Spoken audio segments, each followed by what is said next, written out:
How the new CEO of the $76 billion superannuation fund plans to double its size in the next decade by the time the government starts withdrawing money.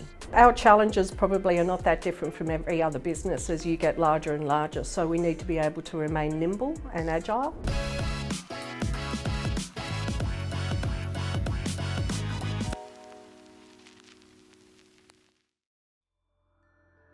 Our sovereign wealth fund is now worth a record $76.6 billion, up from $65 billion a year ago. The super fund has returned 10% every year, before costs and after tax, since its inception 21 years ago. Its portfolio mix has changed drastically over that time. In 2003, 2/3 of its money was in listed equities, with just 13% in other alternatives.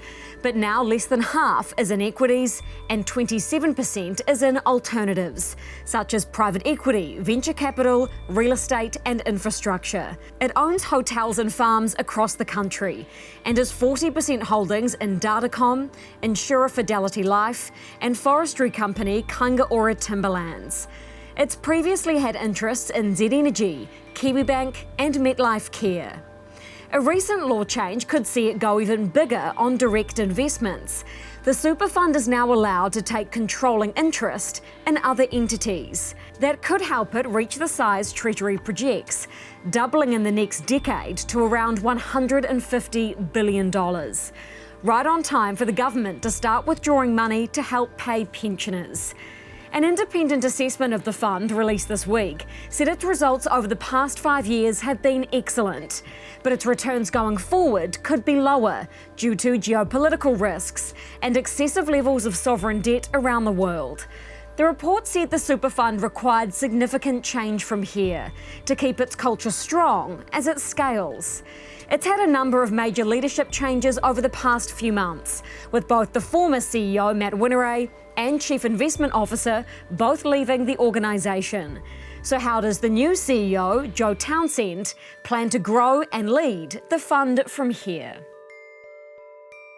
Joe, lovely to meet you. Thank you so much for doing this today. Really appreciate it. Thank you for having me. Stellar performance over the past year for the guardians of the Superannuation Fund. Largely that was, though, due to your allocation to equities, and anyone that was invested in tech stocks has clearly done well over the past 12 months. How are you thinking about whether or not that'll continue? Are you changing your allocation? Have you taken some profits there? International equities compose a very large proportion of our portfolio, as you rightly point out, so just a little bit below 50%. So international equities returned over 20% last year, and so they made a meaningful contribution to our return of almost 15% over the past year.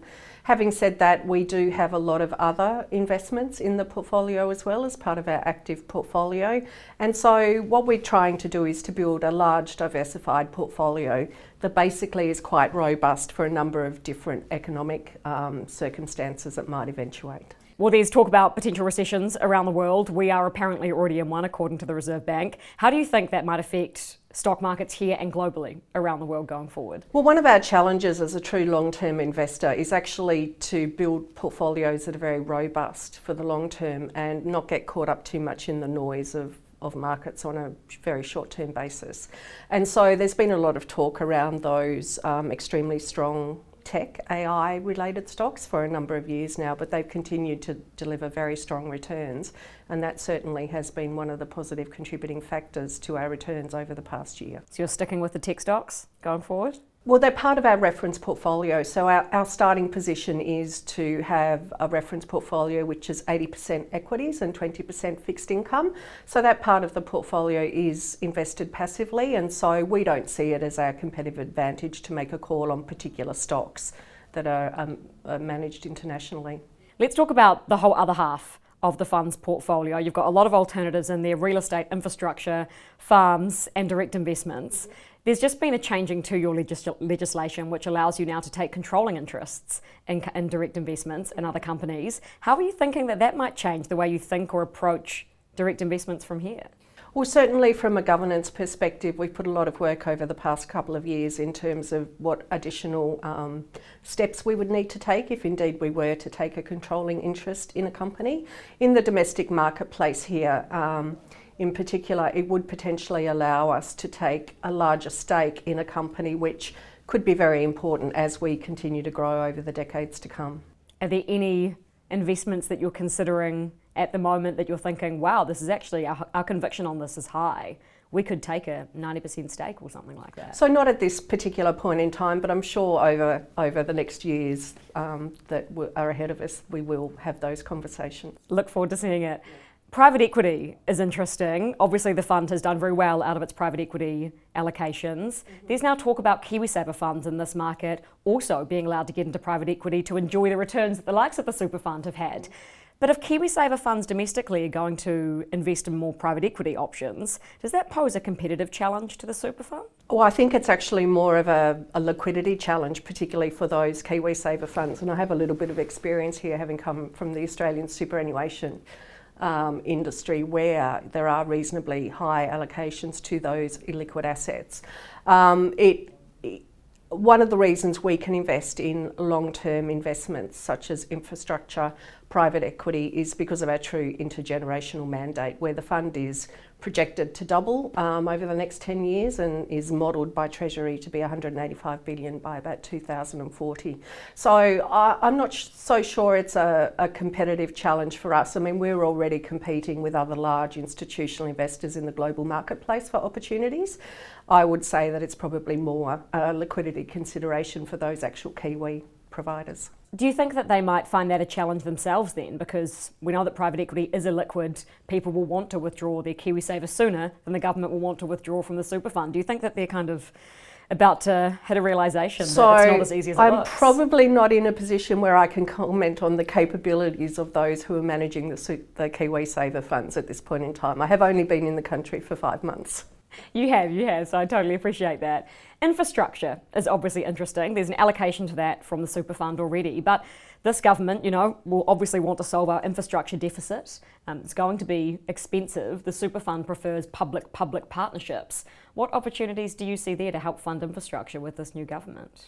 So, as a true long-term investor, we are always interested in potential infrastructure investments.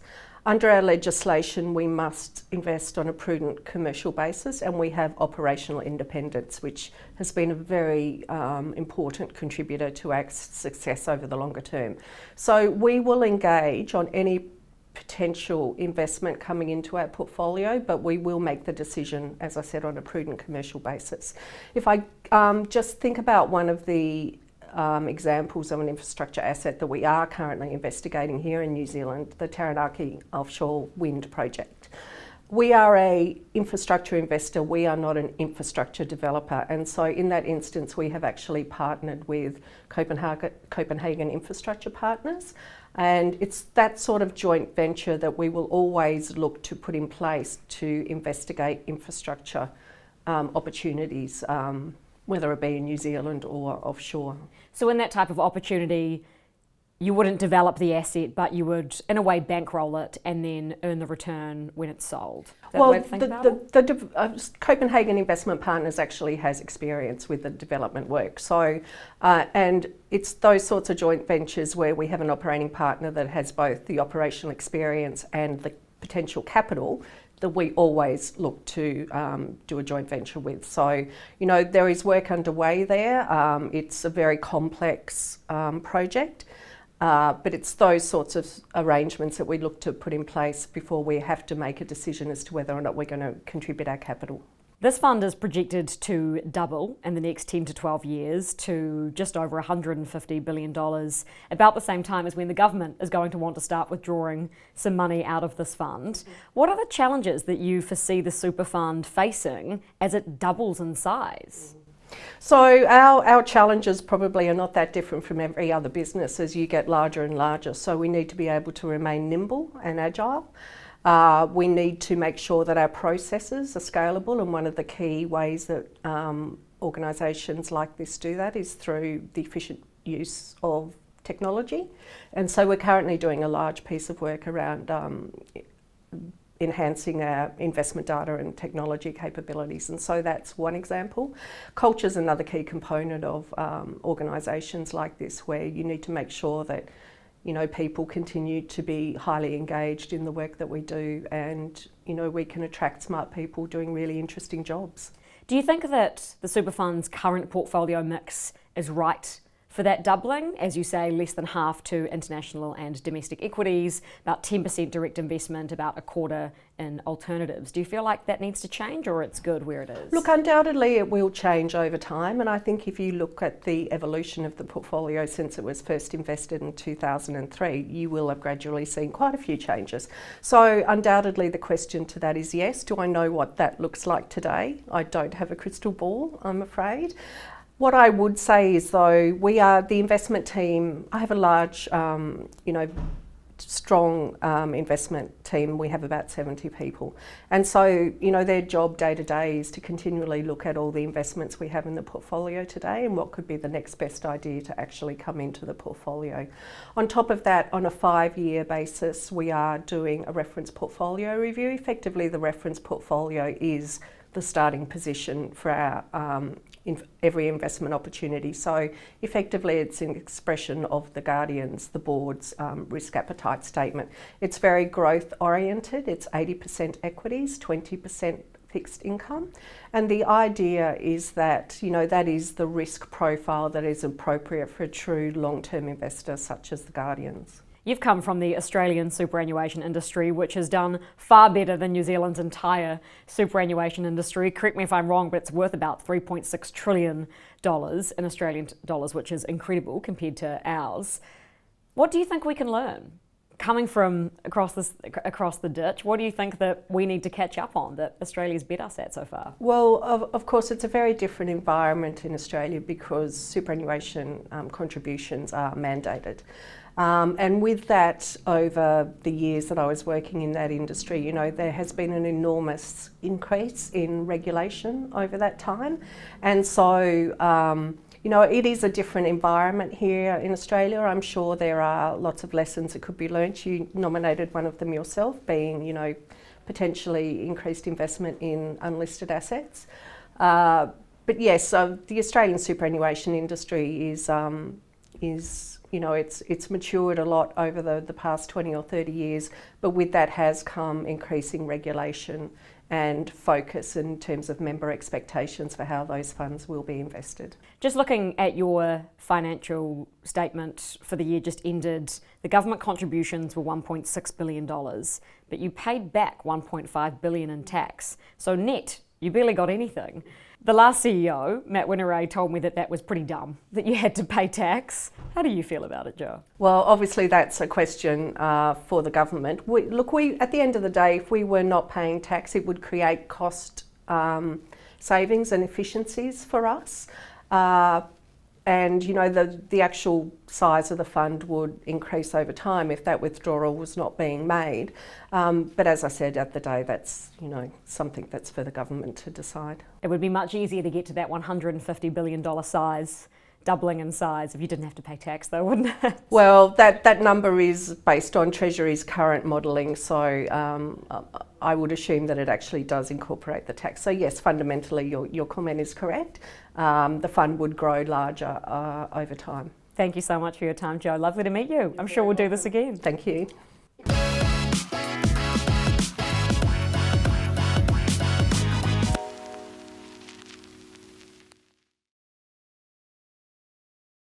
Thanks for watching Markets with Madison. If you enjoyed this interview, please hit the like and subscribe buttons below.